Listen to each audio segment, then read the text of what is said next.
connecting, it found the Bluetooth already, kind of nice. Gonna have to send a 4-digit PIN, which is already programmed in the Bluetooth module.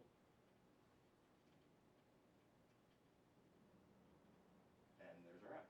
Notice how the light is stopped blinking as a result of it being connected. You can only pair one device at a time, I might add.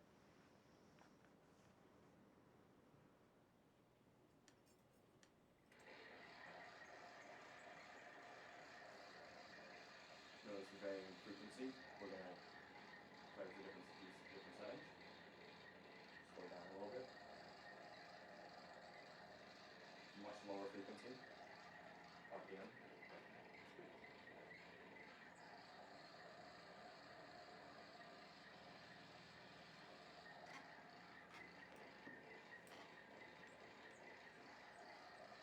A little faster.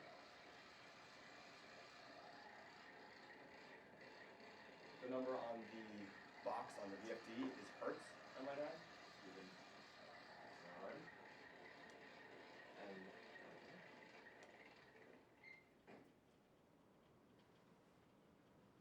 says stop. Now, unfortunately, you have to press a button to clear the script, because otherwise it'll constantly be running. But no big deal there. Close the terminal. And now you're going to see, kind of blurry, but you're going to be able to see all these logs. These are the different buttons we pressed at different times. And I can even show you on the phone because I still actually have it.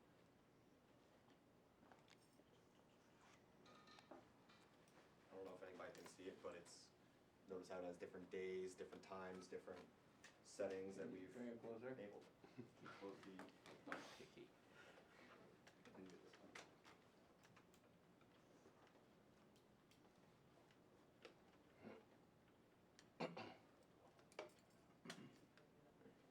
Okay, so one of the things senior design students are required to do is refer to the engineering constraints which their project has to abide by.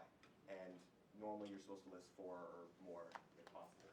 For us, the 4 that we can really discuss as being parts of our project are manufacturability, health and safety, economic, and sustainability. Now, it's manufacturable because it's an Android phone. Everybody has a cell phone, especially Android phones, super popular nowadays. Bluetooth module, relatively simple and cheap to purchase. Arduino boards, they're becoming popular, $25, $30. The conveyor belt, not necessarily the easiest thing to make, but it's still very doable. Get the parts and you can assemble it. You want to talk about health and safety? For health and safety, one of the biggest issues is if you're on the machine itself, there's a chance you can get your hand caught in the machine, and no one wants that. A lot of health and medical bills for that. And so if you use a phone, you're able to keep your distance away from it because the Bluetooth module has about 30 feet distance roughly away from the device. We can get it to extend. There are other options like sending it to a web server, etc., that we could use to theoretically control an American conveyor belt in China. It's doable, but for now, simple. Now, for economical, normal conveyor belts, what did you say? Eric works at a company where they work with conveyor belts a lot, so 4,000, 8,000, some really high number to manage a conveyor belt, to pay someone to watch it.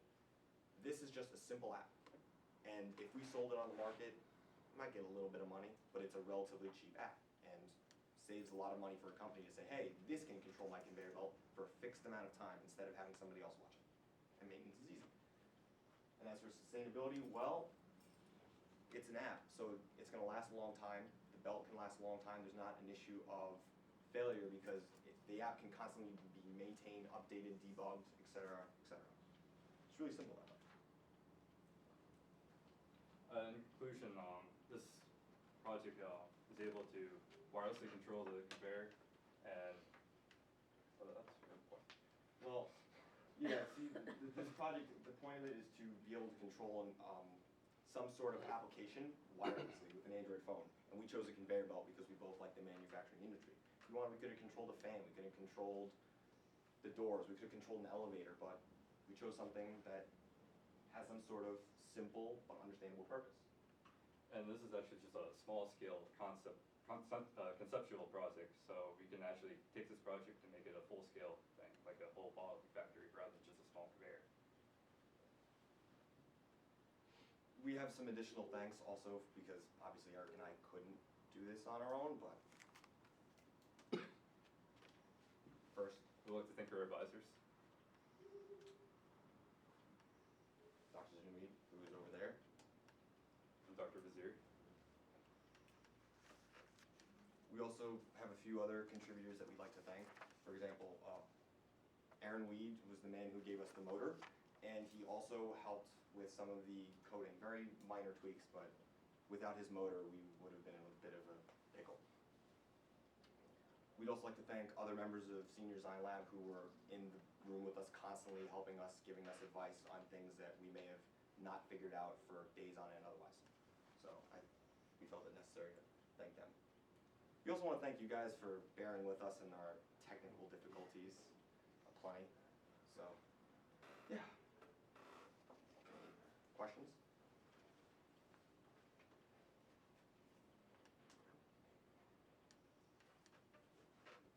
Well, No questions? So why, I mean, you use different speed variable. Hmm? Is it normal at the manufacturing sites to have to run these things at different speed? well, depending on what you're trying to. I'll actually take the question. For the most part, when they have different types of product running on the same conveyor, they all can run at the same speed because some are larger or bigger. I see. So smaller ones can't run too fast or else they'll fly off the conveyor. So you need a faster, more torque for the bigger products. And then for the smaller products, you want to have a smaller torque. This? You wanted to do this for, obviously for manufacturing, but you want to be able to have this, so it's like an automated system for a company. Do you Yeah. guys consider at all any of, sensors or anything to prevent from, like you said, having your conveyor belt running too fast and spitting out products onto the ground? Is there anything that you came across that you might have seen in your research to be able to incorporate that into your app? There were some sensors. I don't know exactly. Well, if you had a larger scale conveyor, of course we need sensors to monitor the product flow. So you can see if all the products moving smoothly. Like if you can detect a jam, you have a sensor, see if it backs up, then you want someone to go there immediately. So you could probably program like a little warning pop up, like your conveyor's not working properly. So On you the same want, Arduino, I might add. Use one of those pins, put some sort of sensor there, and bam, you can send it via web server, database, etc. Say, system not working. Come fix it. Anything else?